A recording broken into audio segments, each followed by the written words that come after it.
So today I'm going to teach you how to take your old fob and key and convert it to one of these flip out style. So these I will have on my website. They will include a blank key and it's empty inside. So you do need a fob either from Dorman or stock. So you have to take the insides of this and put it into the new case, which is pretty easy to do. Anyone can do it. You have to get the key cut as well, which is pretty cheap.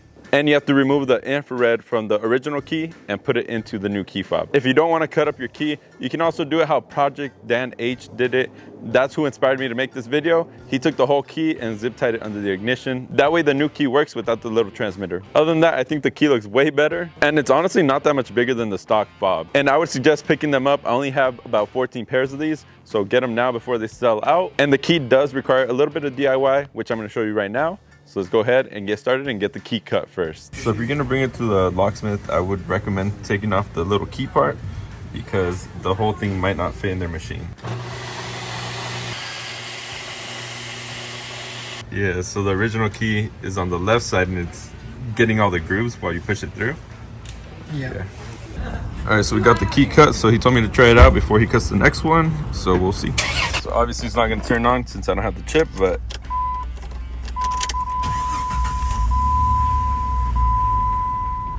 see, it shuts off, but it worked.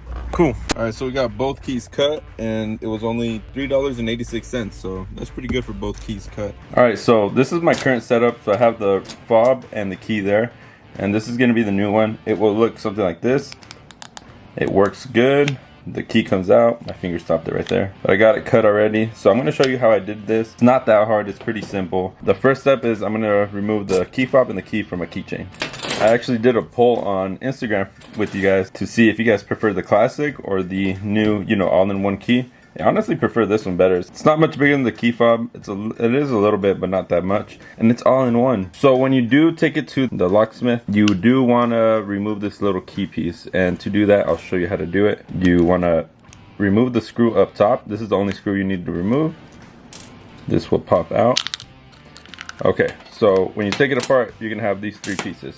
And I'm going to teach you how to put it together. So take this to the locksmith. They'll be able to match it with this key, the stock one, and then you put it back in. And it's not that hard to put it back in. What you want to do is look in the key. There's a side that has no grooves, and there's a side that goes deeper with grooves. That's the side you want to work on. You take this button, match up the lines on the button to the lines on the key so that the button goes down. You have the spring, put the spring in.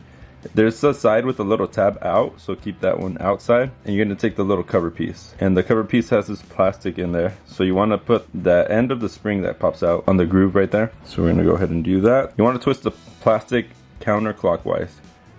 And I would suggest maybe like a turn. A turn should be more than enough.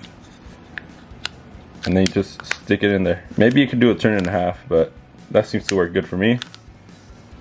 And if this plastic doesn't click down, that means you did something wrong with the spring, but that's good. So I'm going to put the screw back in.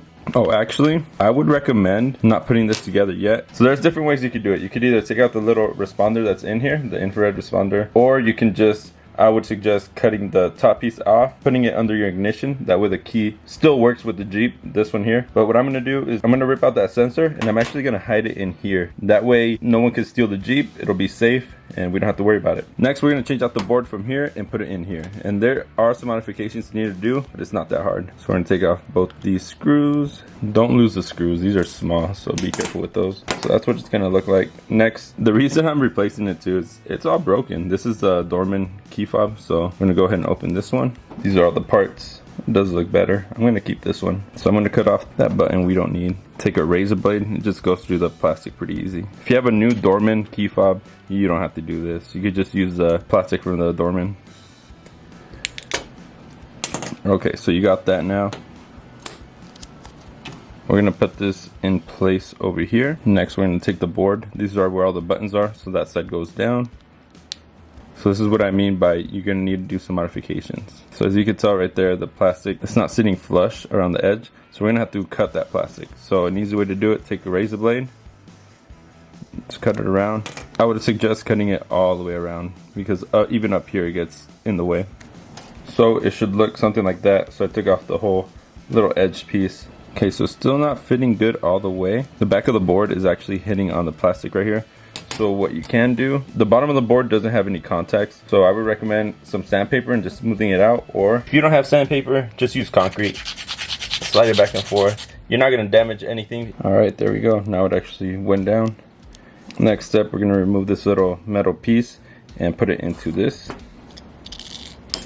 Throw her in here, and there's like a little pin right there where it lines up. Okay, that clicks into place. Put the battery back in. Now we're gonna line this up. Okay, that's back together. Put the screws back in, and it's the longer screws for the bottom piece. The short screw goes up top. So the next step now is just test it, make sure everything's working, and then we'll continue with the transponder and the key. And it is very important that you don't over tighten these screws just until they're snug, and that's good. If you over tighten it, you can't strip it out, so just do it slow. So next we're gonna take this key, cut around it, and then take out the little transponder. So this is my Jeep key. I took off the plastic cover. What I recommend is cutting around with the razor blade, and then with some needle nose, pull it back. And this is what you're exposed to. So now I'm gonna go ahead and cut that little black piece out, and then find a spot for it in the remote. And I'm using this ultrasonic cutter, so it makes it a little bit easier. And if you don't want to do all this that I'm doing, you could honestly, what I would recommend other than doing this is cutting off the head of the key and zip tying this underneath the ignition. That way no one can steal it, no one has access to this part of the key, but you have the security feature already in your car. So I'm going to stick this little piece in there, fits in there perfectly. Now I'm going to take the key and put it back in. Remember, we're going to do it counterclockwise, about a turn and a half. Put that on, put our little screw back in. Oh shoot, I'm losing it. Don't over tighten it. Okay, I did too many turns. So you know you did too many turns when the case doesn't close. So I'm gonna actually back it out one turn.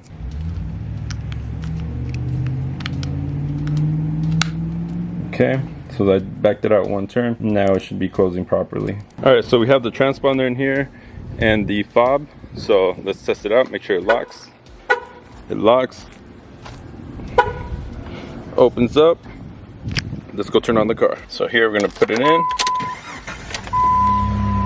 Woo, there it is. We're good. And I didn't have to hide the key in here. So there's a screw under there, but you can just pop this off and hide a key under there. I wouldn't recommend that because it takes away the safety feature from your Jeep. So I recommend taking off the little infrared square and sticking it in the key.